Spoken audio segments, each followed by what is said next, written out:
Thank you, Andrew, Beate, Lynn, and David. Now we go to the second presentation, a meta-study of recent empirical research in multiple disciplines concerning the connection between law, leadership, and sustainability. And Tineke Lambooy will present the results on behalf of the research group. Please. Okay, thank you very much. Can you all hear me? Thank you. In 2011 and 2012, two Norwegian researchers, Inger-Marie Hagen and Cecilie Kjelland, conducted, as part of the Sustainable Companies project, the Oslo empirical study. They invested how corporate board members perceived themselves, what their self-perception was of their role. And, I can do that? Sorry.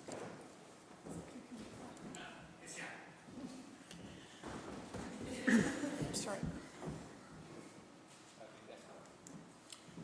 So they invested the corporate board members' self-perception of their role and the factors that influenced their decision-making. Their assessment was conducted in light of the company law definition of the role of the board. We, a team from Nyenrode Business University in the Netherlands, consisting of Aikaterini Argyrou, there, please raise your hand, Tideman and myself, conducted a meta-study with the aim to put the empirical Oslo study in a broader perspective. What we did is we collected, published empirical studies based on similar empirical research, and we created the Oslo meta-study database. We categorized all these empirical studies in a mapping report, and we supplemented it with a literature study. We also had individual interviews with about 15 to 20 experts from Nyenrode Business University, all scholars with an expertise in company leadership and an interest in sustainability, and some of the sustainable companies experts of Oslo University. And then we organized an expert meeting in March 2013. And since then, we have been working on an academic article to reflect all the findings that we had in this meta-study. The article is almost ready. There's an outline now on the conference website. This is how the database looks, and as of January, you will all have access to this database by using the username and password that we gave to the Oslo Sustainable Companies project. All the articles that we found, so all the empirical studies, are organized in a certain way. You're not supposed to be able to read it now, otherwise you would have wonder eyes, but that is how it looks like. How we did the study is we looked for published academic articles based on empirical research. We looked for recent studies, not older than 5 years, with a geographical focus on Western countries, because that correlates with the Norwegian study, the same background. The concept of leadership we looked at in the context of legal frameworks and political landscape, rather than exploring a sociological and psychological factors that also influence leadership. The term sustainability was defined by us as only the environmental perspective, again, because that was the perspective of the Oslo study, the Sustainable Companies project. For collecting all those empirical studies, we used certain keywords, and we divided the results over 6 categories, 6 academic disciplines or research traditions. Those were corporate governance, organizational dynamics, leadership and management, business ethics, strategic decision-making, and system thinking and social entrepreneurship. In the expert meeting of this year, we aim to discuss and analyze our findings, the findings from the interviews and the findings from the empirical studies in the database. We also wanted to present the proposed research questions and discuss what would be the best way to look at these findings. And then we had developed a conceptual framework on the basis of our findings, what we wanted to present. One of the most interesting findings actually was that the terms leadership, sustainability and law had different definitions and interpretations depending on the discipline or tradition of the expert or the researcher. For instance, leadership, well here, so we made a table with the three concepts, leadership, law and sustainability, and then in each of the research traditions we cut out the definitions from the empirical studies and we put them in the table. For instance, leadership in the discipline strategy, strategic decision making, is expressed through value creation towards an efficient business model. They say what makes a company successful is a healthy future with long-term profits with results from a healthy business policy. And strategic leadership is a mindset, a process to come to a decision. The strategic objectives of the leaders coincide with the objectives of the company and the objectives of the individuals. So that's the strategic view. However, if you look, for instance, at the discipline business ethics, you come across terms like spirituality and transcending to higher goals or self-consciousness of the leader. So if you look at all these different disciplines, you get very different understandings from about the three terms: leadership, sustainability, and law. And on the basis of all these findings, we created a conceptual framework, which you can read more about in our article. And we discussed this in the expert meeting. Ultimately, after the expert meeting and a lot of other brainstorming sessions, we came to our core research question, and that is, how can corporate law contribute to enable corporate boards in creating sustainable companies?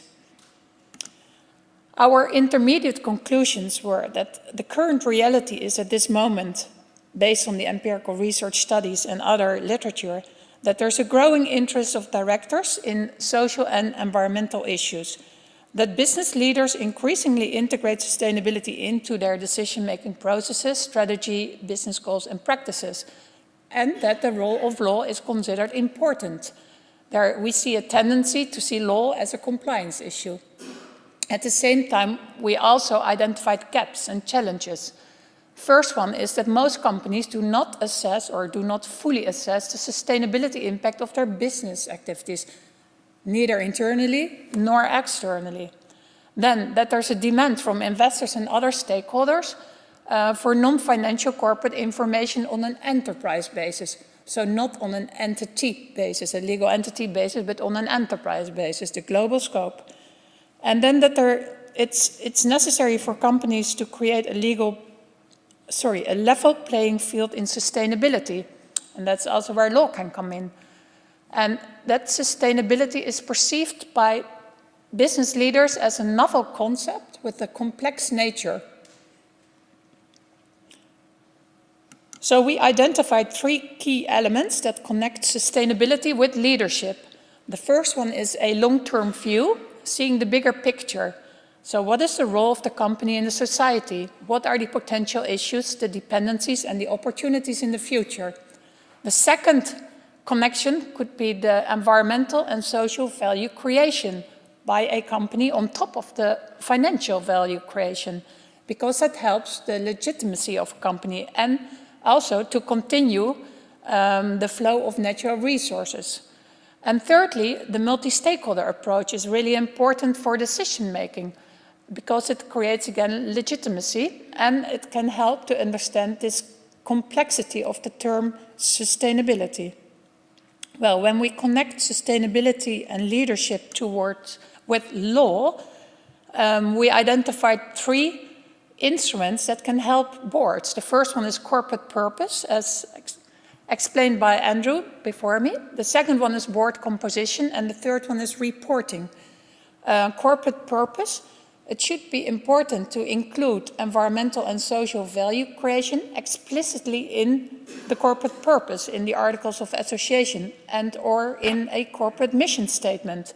It is necessary to show the understanding of the role of the company in the society and to display a long-term view. The board composition, stakeholder representation in decision-making helps legitimacy, and a diverse board composition helps to understand complexity. Reporting, it's important to create transparency about the organization, the organization itself, the legal structure, the business structure, its policies, to what extent it does due diligence, the outcomes thereof, risk appreciation, activities, measuring value creation, put it all in a CSR or integrated report because it can help legitimacy again and can be used as a managerial instrument and as a communication tool for stakeholders. Well, then I come to my conclusion. I have two conclusions. One is that certain instruments of law are crucial for corporate boards to solve this problem of complexity and to attend it with a long-term perspective to create legitimacy.